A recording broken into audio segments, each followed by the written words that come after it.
here for 13 years, and I'm going to share with you two pivotal moments in my career over 25 years practicing as a medical doctor that have pushed me to evolve to where I am today, and why I'm speaking with you today on life coaching. The first event was when I was a rural family doc in the Ozark Mountains. I was the only female doctor for a lot of people for a very large regional area. And I had a female patient, so this is 15 years ago. She was an RN, and she was very assertive and very clear to me about what she wanted from me. So 15 years ago, bioidentical hormones were making a big splash everywhere. There was a lot of buzz. Even Oprah was talking about bioidentical hormones. So this woman kept telling me that I had a responsibility for the women in the Ozarks to learn about these bioidentical hormones and bring that information back. So at some point I needed some continuing medical education, and I did. I went down to Dallas and attended an anti-aging conference that blew my mind. Suzanne Summers' personal hormone doctor was there. He is the man still leading the way on anti-aging science. He literally had a lab in the basement at Harvard University, and she found this guy, she plucked him out of obscurity, and for several years they traveled around Japan, China, Korea, and learned ancient practices of gathering hormones from plants, which turns out to be safe, and having compounding pharmacies in the US make these plant-based hormone therapies. So I learned about it. I was convinced by the scientific studies that I saw, brought that back to the Ozarks, and then it was just super fun to watch women in perimenopause and then going through menopause shed their hot flashes, drop weight, convert fat to muscle, have a sex drive come back, have clarity in their brain. If you haven't been through a menopause yet, brain fog is often one of the really unpleasant side effects of menopause, and also sleep just dramatically improving. So I watched all that, and even though I wasn't at an age of going through menopause yet myself, I had all this confidence that, hey, when it's my time, I'm going to have options, and that felt really good. The second pivotal moment in my medical career that has promulgated me up here today and evolved me to where I am with life coaching is a recommendation. It happened about 5 years ago from Facebook to join a weight loss for female physicians only group. And what Facebook had noticed is that I was studying weight. I wasn't studying weight on social media, but I was gathering information through the Mayo Clinic, the Cleveland Clinic, Dr. Jason Fung, who's an obesity expert up in Canada, and by doing that scientific inquiry, I can only assume that's where it came from. Facebook recommended this to me. Wasn't big on Facebook. I had never joined a Facebook group at that point, but I was curious, and I joined.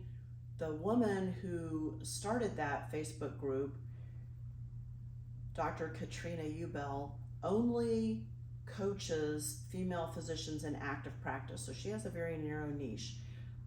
And what I heard from her was in step with what I was learning with my deep dive into the science of weight loss.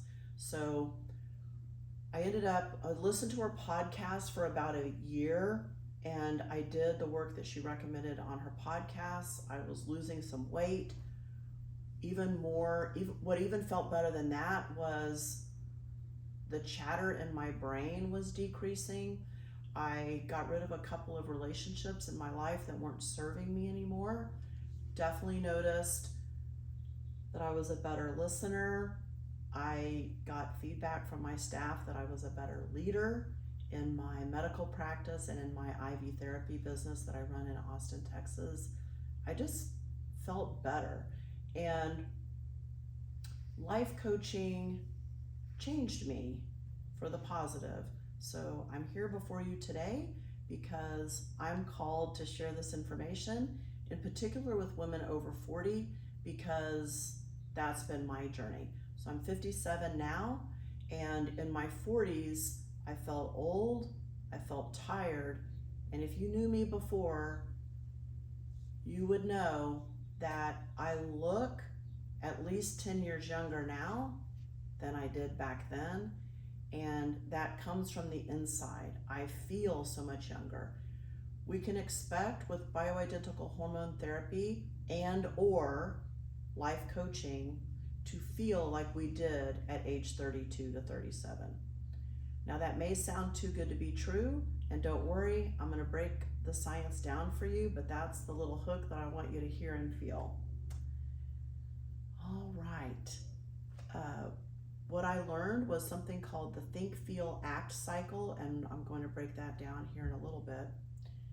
But I want to tell you that when I was listening to Dr. Ubell, listening to her podcasts, I was on this Facebook group with other women over 40, female doctors in active practice. There was this thought that was lingering for me that felt true and believable, and that was that this is too good to be true. This must be too good to be true. And if you think that about what I'm going to share with you today or anything else, just notice that your brain thinks that. I'm going to break the brain down into two parts. There are many more than two parts of the brain, but for today's discussion, let's just leave it at that. There is the amygdala, which is the lizard brain or the older ancient part of the brain, some people call it, and the prefrontal cortex, that is the more modern brain, hasn't been around as long. The prefrontal cortex is what really separates us from the other animals in the kingdom. So the amygdala does not like change. And she kept telling me, yeah, but, well, other people can lose weight, but probably not you. And then my brain would give me all these reasons why it wasn't possible. And I just want to let you know that I have lived and continue to live the experience of not only losing the weight, but getting clarity about every other aspect of my life. True freedom. I can't put a price tag on what I've gotten from my life coach. I now also have a business life coach. That's super helpful. Just helps me get clarity on where I'm going, what my mission is, what I want to do. Priceless. You're in the right place today. If you're a woman over 40, you might be tired of DIYing the aging process. You might be feeling overwhelmed with the plethora of creams, potions, lotions, and treatments that are out there for women over 40 and the whole aging situation. If you feel like the best days are behind you, you're definitely in the right place today. If you are just curious about options and want to learn more of the science of aging, you are definitely in the right place. And if you're just curious about what I have to say, then you're in the right place. And I love it when I have men on the call. So thank you. You probably have someone you love or care for who is a woman over 40, and you want to bring this information to her. So thank you for that. I notice 5 lies that women over 40 tell ourselves over and over again. All right, this is the multimedia part of the show. Number 1, lifespan.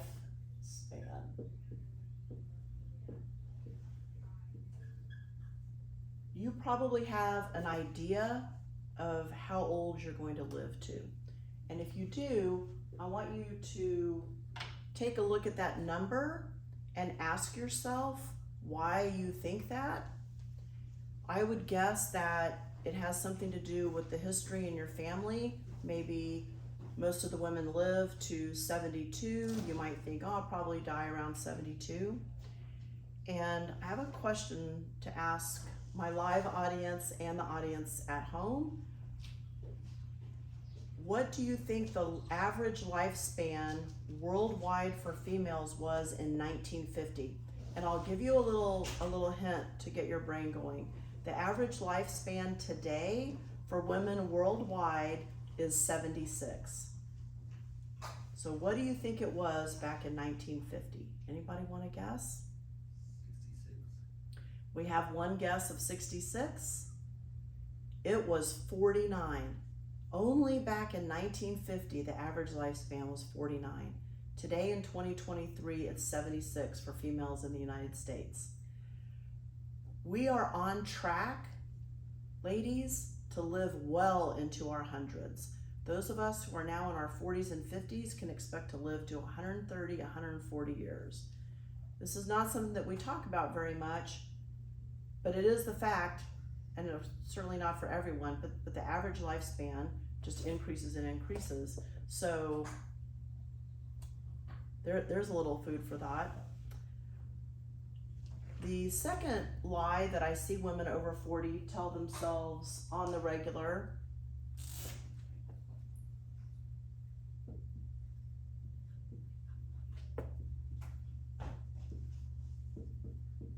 is that they're over the hill.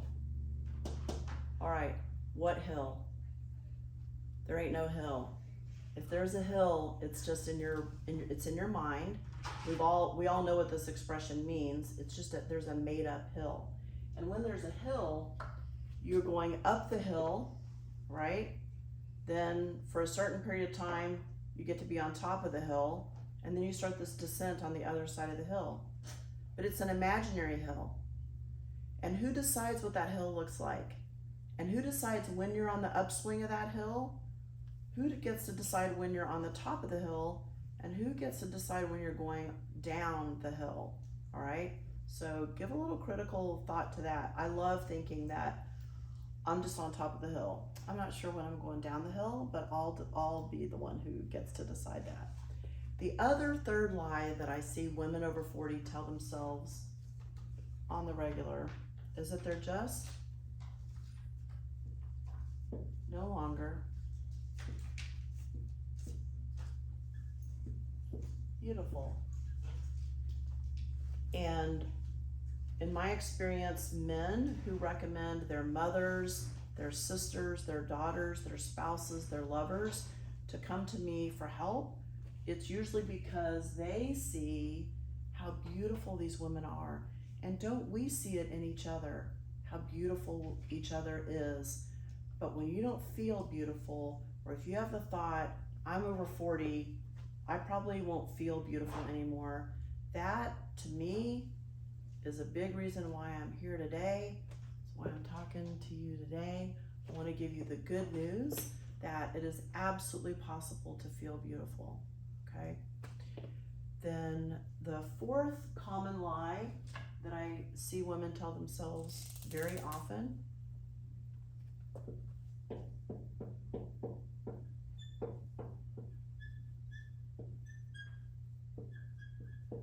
is that it's too late. Is it? What if it's not too late? What if it's not too late? Let's take a moment and just let yourself dream. If it's actually not too late, what would you want to learn?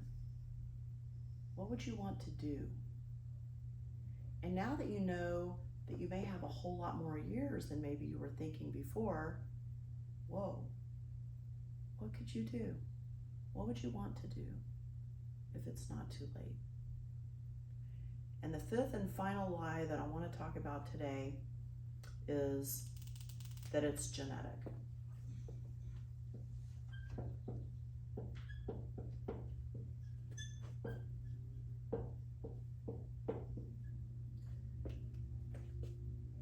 Medicine is super fun. One of the reasons I love being a doctor and studying medicine is that it's ever changing. That can be fun. It also can be quite challenging. We all know that there are many things we think of as true today for health and well-being that history is going to show no. Not. How do we know this? I could spend all day on this, but I won't. I'm going to give you the great example of bloodletting. So for hundreds of years, even into the mid 1800s, doctors around the world thought that if they cut a person and let that blood drain out, that whatever disease they had, or even bad thoughts, ill thoughts, even from mental illness, that illness and disease would just drain out with the blood. They didn't really know how much blood to drain out of the person, and a lot of people died from this. People who didn't die got hurt from losing all that blood. What bloodletting didn't do is it didn't cure any disease, and it didn't help anyone mentally either, because now, right, now in the future, we have that lens of history, and we know how germs are spread. We know how diseases are spread. So in my lifetime, in my career, which has been about 26 years so far, being a medical doctor, I've had the exciting fortune of learning genetics. Okay, we know about the DNA code. The DNA code is being transcribed all the time, but what institutes of anti-aging all over the world are showing us with their experiments is that the genetic code gives us something, but mindset has way more power and way more effect than we ever thought before. Now, when I say we, I think this is cultural. You know, when you look at cultures in India and Tibet and some places in the Asian countries, they've known these concepts for a long time. But now with being international and sharing information, we get to pool together for the common good and share whatever the latest science is. So you might have the thought, well, however my mother aged, how she experienced menopause, so it will be with me. And even when I went through medical school, that's certainly what my training was. And I'm happy to report that that is not true. We have good scientific evidence that does not have to be the case. So speaking of science, there is an institute at Harvard called the Belavnik Institute. This is where I've gotten most of my information on aging. And they are the ones leading the world in genetic studies. They're ongoing. They're fascinating to watch and follow. There's a man, David Sinclair, who you'll want to follow if you want to keep as up to date as you possibly can on anti-aging. And he heads up the Center for the Biology of Aging Research. So at Harvard, they have a Center for Biology of Aging Research, and then under that, a little more specific, is this Blavnetic Institute or something like that, and they're doing the genetic studies. What they have shown us is that we're born with a blueprint of our youth. So we're born, we have this blueprint of our youth, and experiments show that we can trigger that blueprint forward, so you can age forward, but you can also age backward. This is the anti-aging movement. This is what we're tapping into, and it's done with mindset, and a good, well-trained, experienced life coach can help get you there. All right, I've been talking a lot so far, so I want to ask Josh if there are any questions from the Zoom audience, and let's start. Do we have any questions with our live audience at this point? So nice to see your faces. Yeah. All right, we do actually have a couple from the chat. So the first one, it's anonymous from Austin. So how does the whole process work? How does it work as far as coaching? Okay. So glad someone asked that question. How coaching works is that you work with a coach. We are not therapists, but it kind of looks like therapy. You can have a coach who does one-on-one sessions, and most of my work is done through Zoom, although I do have a few clients in Austin who prefer to come into the clinic, and that's fine. Then there's also group coaching, and that might feel not so comfortable or intimidating to you, but if you're looking at a coach and he or she offers group coaching, I can't recommend it enough. When I joined Dr. Katrina Ubell's weight loss group, I just wanted that one-on-one coaching. I didn't care about the group coaching, really wasn't excited about it at all, but she kept telling me, even if we're coaching someone in the group and it seems like the item or the challenge for the client it does not apply to you, watch it anyway. You will always learn something that you can apply to your own life. And boy, was she right. I had already trusted her at that point, so I trusted her that I might not be right, and I wasn't right, and I'm really glad that I wasn't, and I'm glad she kept pushing us to attend these group coaching calls. I'll give you an example.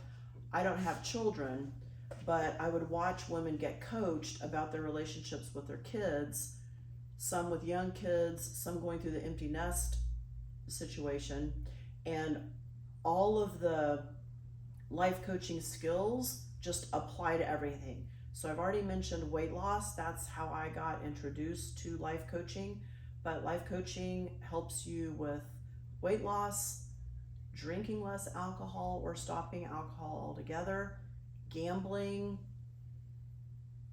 online shopping. It helps you with anything that is an overload or a concentrated pleasure form, and in that way gets your brain more clear and that you can think better. So that's how it works. It's one-on-one, it's group, it might be both. Yeah. We do have another. John from Houston asked, can people other than women over 40 benefit from having a life coach? Oh my gosh, absolutely. It's amazing how many life coaches are out there now. This is one of the hottest topics worldwide. If you haven't heard the term life coaching, I don't know where you've been living. It's all over. We help a lot of people in our clinic in Austin with psychiatric issues such as ADD, ADHD, depression, anxiety. We manage the medication, and I recommend having a life coach for your anxiety, your depression, your ADHD. I mentioned that I have a life coach now for my business. That's super helpful. There are life coaches who specialize in the parental separation of that empty nest syndrome. Is it a syndrome? Empty nesting. I can't think of anything that there's not a life coach for yet. So thank you, John. Is it John? Yes. Thank you, John, for asking that question. Yes, there are life coaches for probably just about anything. Okay, it looks like we have a question live. Learning is a change in behavior. So life coaching then would be a change in behavior, kind of really more deep, because it's changing thoughts, which also can change the behavior. That's right. Perfect timing, and thanks for bringing that up. So, and this is more speaking as well to how life coaching works and why it's a good thing to do. So Dr. Aaron Beck, A-A-R-O-N, Aaron Beck was professor emeritus in psychiatry at Harvard in the 1950s. He's considered to be the father of behavioral cognitive therapy, and he came up with the think, feel, act cycle. So there can be a neutral circumstance in the world. We like to call them NCs. And then we have thoughts about whatever that neutral circumstance is. And our thoughts, every single time, drive our feelings. And our feelings drive our actions, or, as you were saying, our behaviors. So our behaviors don't just come out of thin air. Our behaviors or actions come from our feelings, that come from our thoughts about a neutral circumstance. And then our behaviors or actions net us the results that we experience in our life. I'm going to keep that up there because we're going to talk a little bit more about that as well. Any other questions right now? Okay, great. All right, I'm going to go through a think, feel, act cycle with y'all. And I'm going to get a little personal. That's okay, because I trust everyone. I feel like I can be vulnerable. A neutral circumstance could be, and was for me, sailboats. Or I'm going to say sailing. I was living on Orcas Island 2 summers ago off the coast of Washington State, and I was sitting at a little cafe overlooking these beautiful sailboats, and I had the thought, gosh, those sailboats are so beautiful. And I was watching people come off the boats and bring their stuff down in their little wheelbarrows down the docks into the town, and I could tell they were living on their sailboat. And I thought, what a tremendous experience. What an amazing thing that would be. I love to swim and I love weather. So, but then I had the thought, oh, it's too late. Why didn't I learn to sail when I was young? It's too late for me. Obviously, I'm over the hill. Obviously, I couldn't learn to sail at my age, right? So I have these thoughts. The main one was that it was too late.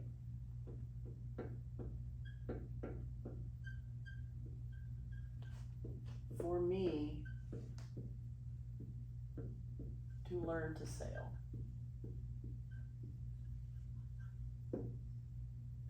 And let me tell you what feeling I had from that thought. I felt sad.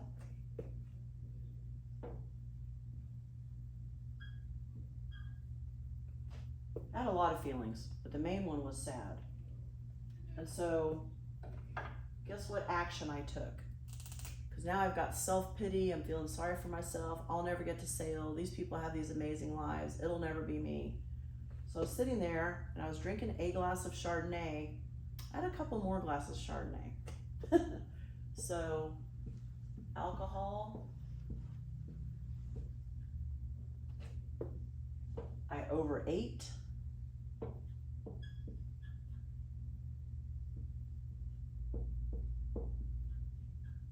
And I mentioned earlier several examples of super concentrated ways of deriving pleasure in the world. Shopping, gambling, sex addiction, things like that, all right? So I want to tell you, there's nothing wrong with you. That's just, if you have a human brain, your human brain is going to offer you pleasure whenever and however it can, because that's the amygdala. That's that lizard part of our brain that just wants us to feel better right now. When I did that, guess what? I didn't lose weight, but I gained weight. So increased weight.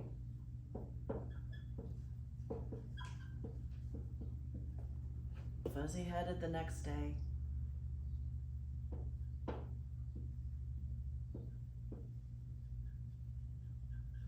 I was stuck in this cycle, okay? So now I'm going to show you how to plug and play and how to retrain those thoughts. What this is not is toxic positivity. So if you're like me, you were raised being told, just don't be mad. Just think happy thoughts. If only it worked like that, okay? It doesn't work like that, because just jumping to a behavior or action step, you're skipping your feelings and you're skipping your thoughts. And this is where the magic is. This is where we get to learn about our brains, and that's what life coaching is all about. So the neutral circumstance doesn't change. I could be sitting there looking at beautiful sailboats, watching people come and go from their sailboats. And instead of thinking it's too late to learn to sail,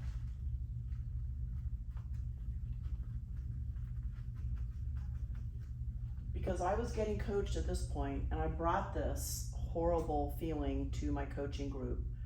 My coach encouraged me to try on a new thought, and what I would like to suggest to y'all is how she suggested it to me, is that it was like trying on a dress.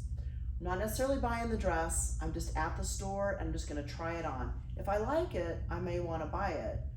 I may wanna keep that thought, but if it doesn't feel true, if it doesn't feel believable, if it doesn't feel better, we can just let it go and try on something else. So she said, what if it's not too late for you to take a sailing class? Oh. What if it's not too late to take a sailing class?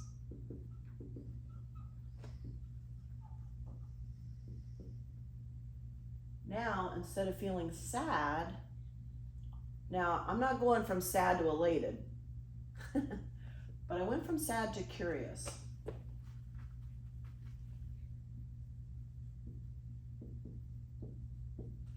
Curiosity is one of the best feelings you can have to change up how you think about things, because the brain loves to be curious, and when she's curious, she's open. She's open to other input, not just stuck in the same loop that she was in before. Once I got curious,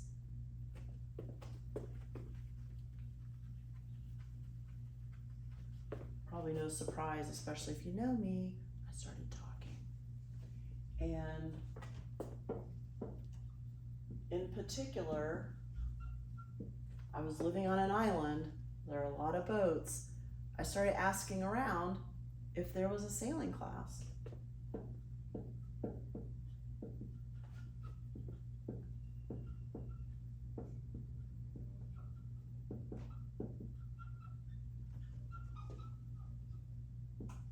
Well, I have a surprise for you. Guess what? I found a sailing class. Orcas Island Yacht Club. Okay, if you had said before that I would be joining a yacht club in this lifetime, I'd be like, I don't know what that is, but it sounds very bougie, and that's not me. I joined the Orcas Island Yacht Club, which turns out to be a group of really lovely people, and the Orcas Island Yacht Club that year had formed their first ever 4 women only sailing class. It was on Monday nights. Guess what? I joined that sailing class. I sure did. And guess what my results have been? I am still in the process of learning how to sail. I think sailing is like medicine or a lot of other things. I don't know that you ever really know it all. And certainly having not been sailing my whole life, like I'm still a beginner. But I'm not only learning to sail, I am sailing. I've lived on 2 or 3 different sailboats. I've lived on 3 different sailboats for different periods of time. I will be racing in a yacht race this July back around Orcas Island off the coast of Washington State. So look how all that got to change. My entire experience of this changed. You know what didn't have to change? The neutral circumstance. So the life that we live, our experience of things come from our thoughts, which drive our feelings.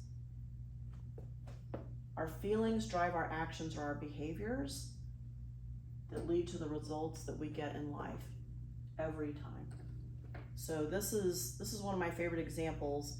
There are many, many other amazing things that you get from life coaching, but I feel like this is just quick and easy, and you can plug and play it for any particular thing that might be going on with you. And I started off by letting you know that when I was listening to Dr. Ubel and the whole weight loss coaching group, my brain offered to me that it was too good to be true, that I couldn't really feel youthful that I couldn't really feel again energetic, that I probably wasn't going to be feeling beautiful, because after all, I was over the hill and only getting older. I believed that the best days of my life were behind me. And I'm happy to report to you again, I'm 57 years old.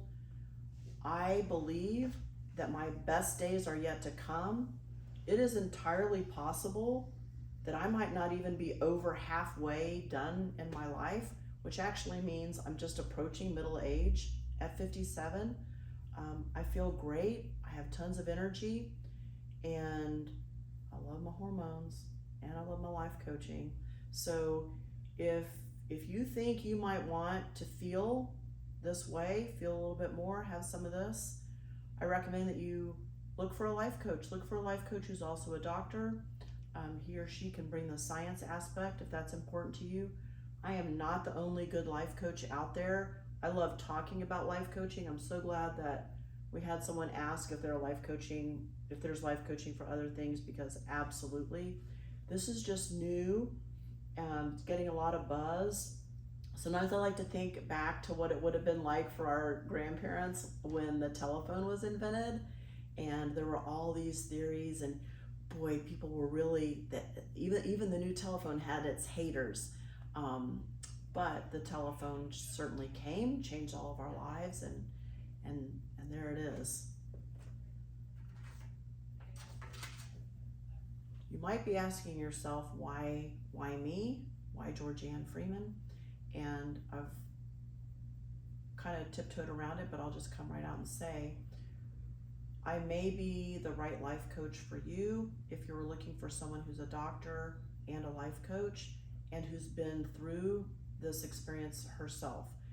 And by the way, it doesn't end. I am still ever evolving on what I'm learning about anti-aging, what I'm learning about coaching, and what I'm learning for myself, and continuing to evolve and try to be the best version of myself that I can be. Doctors everywhere have access to these tools and this knowledge, but doctors also have human brains. So most doctors aren't going to become life coaches. So that's another thing that makes me, it's my secret sauce, my little special sauce there. I want to let you know that it is possible to feel like you did the ages 32 to 37. That's where we are right now with science. That's where we can get people back to, because we have that youth blueprint. So a good life coach can guide you into accessing that and turning that aging process backwards. Well, you've learned today some facts about aging. You've learned that some things that you may have heard before are not facts, but they're myths, they're fiction. And this is just the tip of the iceberg on coaching and on the aging process.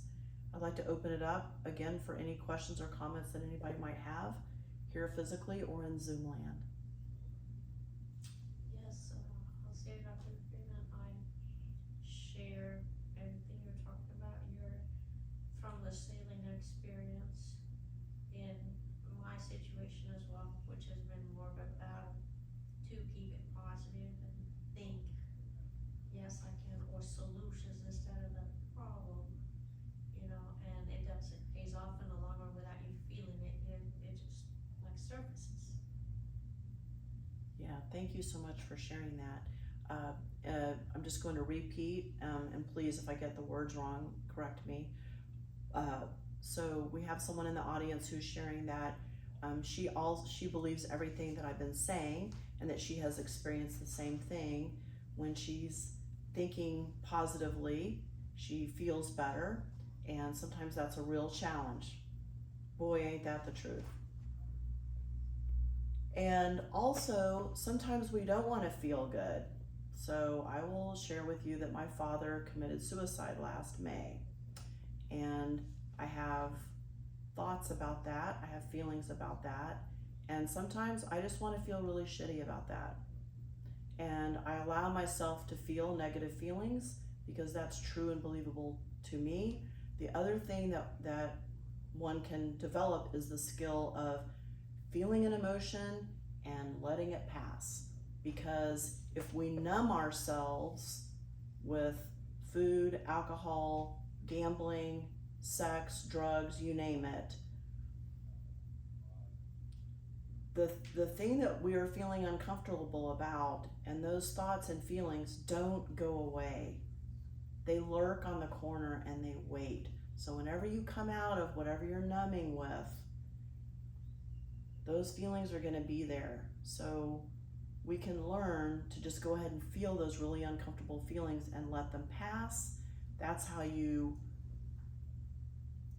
just experiencing feelings, and it sounds so simple, but for most of us, for 99.9% of the population, for most of our parents, most of the way that we've seen aging modeled is to try to run from uncomfortable feelings as fast and as hard as you can. Yes? What if your thoughts and feelings are in conflict with each other? How do you kind of work through that to move to the next step? Oh, that's a great question. Can you give me an example? So, question from the audience is, what if your thoughts and your feelings are in conflict with each other? How do you get past that? Going to go buy a new dress. Uh-huh. I want to go, but I don't want to go spend all that money for a new dress. So your thought is, I want a new dress, but I don't want to spend any money or too much money? Too much money. Okay, so I want a new dress, but I don't want to spend too much money. Right. So what is the major thought? If you were going to choose one, is the major thought, I want to buy a new dress, or is the major thought, I don't want to spend too much money? I want to buy a new dress. Okay, so I would suggest sticking with the thought that is the loudest in your brain. I want to buy a new dress. So stick with that thought. If you think, I want to buy a new dress, how do you feel? How do you feel when you think, I want to buy a new dress? What feeling does that give you? Something to look forward to, excitement. Okay, so when you think, I want to buy a new dress, you get excited. When you're excited, what action are you going to take? Going to go buy the new dress. You're probably going to go buy a new dress. And then what result are you going to get in your life? Having something that I enjoy and look good in. Yeah, you're going to have something that you're going to enjoy, that you're going to look good in, and you're going to reward yourself by having that dress. Now, in the decision-making process of buying a dress, you can decide where you might want to buy that dress. Are you going to look for sales? Because smaller thoughts can come in that you want to be aware of how much money you're spending, right? You're probably going to look at the type of dress, but there are going to be a lot of little sub-thoughts. That's such a great question. I've never actually had been asked that before. Super fun so when you the more you start learning about how your brain works, you get into things and you get this clarity. Like, you were very quick to identify. At first you were like, oh, I have these conflicting thoughts and feelings. But really we just needed to get to what's the overriding thought and then just plug it into our thought cycle, right? Yeah, beautiful. Thank you. Josh, do we have any comments or questions from Zoom land? Okay.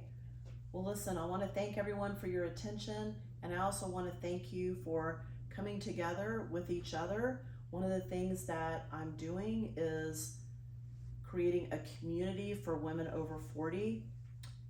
Many, not just years ago, but eons ago, cultures valued women, and they valued our wisdom, and women bonded together and banded together. And I look forward to experiencing more of that myself and with each other. The world is very different when women rule, and we're in a mostly patriarchal society. It is what it is. And I think there is room for the feminine to come in and for the sisterhood to develop. And I can't think of a better group of people to help each other than women over 40 as we age.